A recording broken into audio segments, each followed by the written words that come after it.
final question on what you describe as illegal migration. As of April the 28th, small boat crossings had exceeded 10,000. That's an increase of about 40% compared with the same period last year. Labour didn't promise to stop the boats, but it did promise to smash the gangs who facilitate those dangerous channel crossings. How many gangs have you smashed so far? Well, just going through Parliament today is new legislation to enable counter-terrorism type powers to enable law enforcement to get in earlier. So how many gangs have you smashed so far? Well, this is an ongoing law enforcement activity. We inherited an incredibly difficult situation. Is it 50? Is it 10? Is it 0? Where people are being forced by criminals into boats and losing their lives as they cross. No, we know what the problem channel. is. We know what the problem is. And we're already. I'm asking how many gangs you've smashed. And we're already beginning to make progress on that, both through putting in the legislation that's necessary in order to have the law enforcement to smash those gangs. Also, international arrangements to enable us to work more effectively, for example, with France, where we're already seeing the results. Just so I'm clear, have you smashed any gangs so far? I have no doubt that the work that we're already doing has begun to disrupt that activity, but it was absolutely, so how many? But it was absolutely, Victoria, deep-rooted. That criminal activity. And in order to pull up those roots and in order to make that difference, we've already put in place the legislative and other changes that will enable us to do that. I understand the frustration and I understand your question. I'm not people frustrated. Want to see. I'm not frustrated. I'm simply asking, do you know how many gangs have been smashed and you haven't been able to tell me? Other people are, Victoria, and I understand why they are, and I understand why they want to see the results.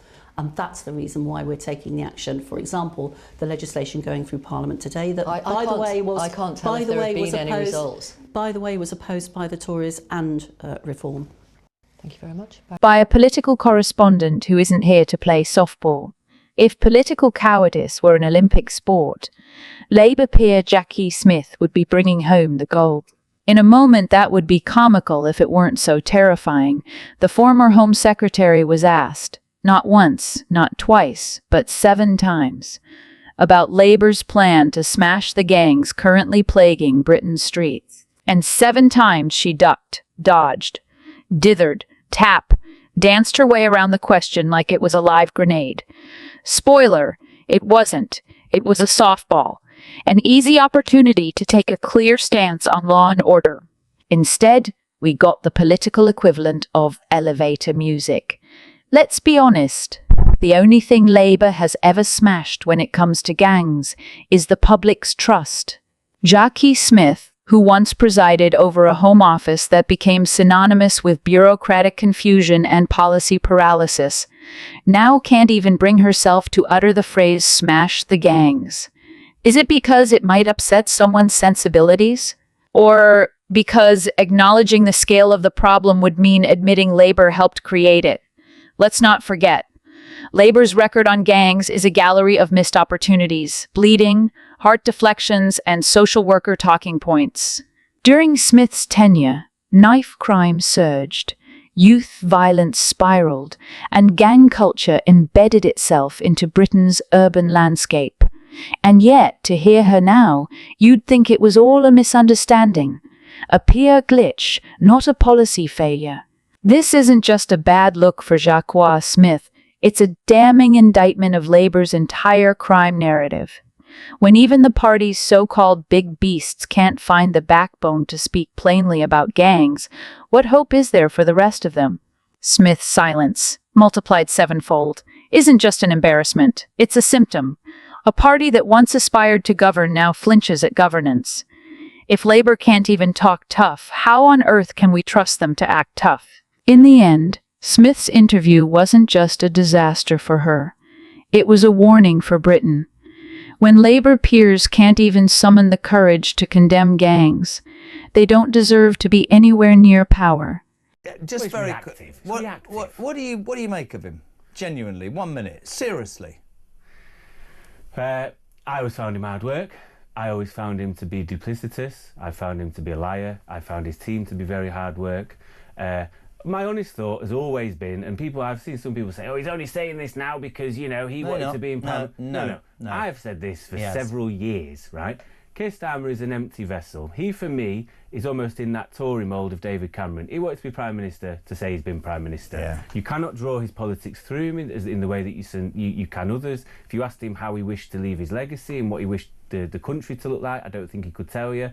And what people like Morgan McSweeney and Matt Pound and Paul Overton, these people nobody's ever heard of over in Labour circles, spied an empty vessel, used his left-wing mess to pull a blinder over members, in fairness, as if he was going to be continuity Corbyn, sweep up the votes, then go, yes, see you later, we're going to now kill the left off out of the party. So he's duplicitous, and I always go back to an MP I've known, well, he's been knocking around his best part 60 years in Labour politics, and I said, you've got a pretty good seat. I said, Starmer will give that to one of the newbies. I said, you're not tempted to try and ask for a peerage? He said, I'd never trust that man at his word. And that for me sums it up. We love having you on, Matty Talbot. When your own party veterans begin to describe you as duplicitous, a liar, and an empty vessel, you're no longer leading a movement. You're managing a trust deficit. That's the verdict now hanging over Labour leader Sir Keir Starmer, after blistering remarks from former Labour advisor Matthew Talbot ripped through Westminster like a lightning bolt on a clear day.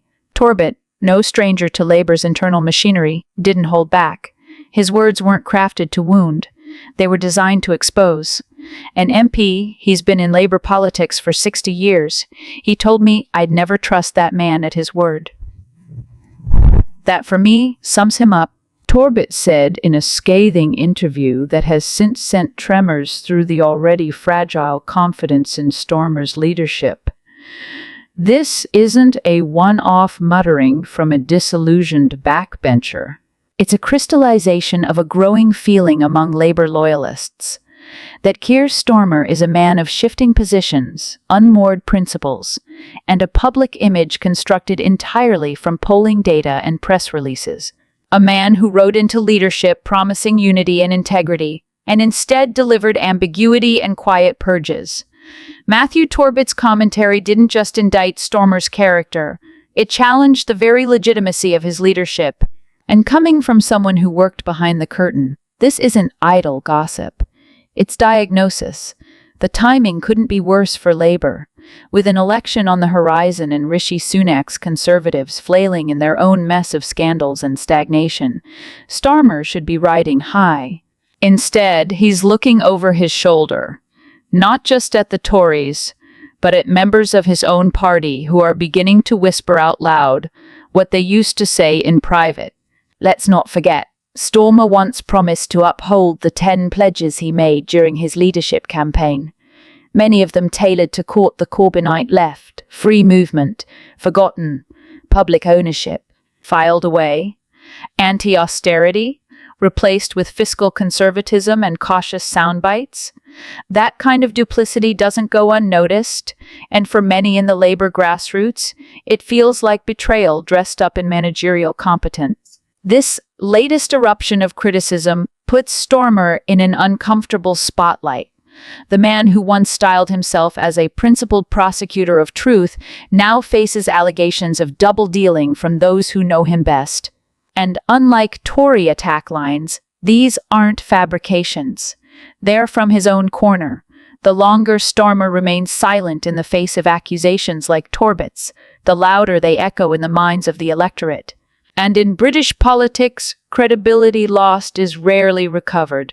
The question now isn't whether Labour can win. It's whether anyone trusts the man at the helm to do anything meaningful once they do.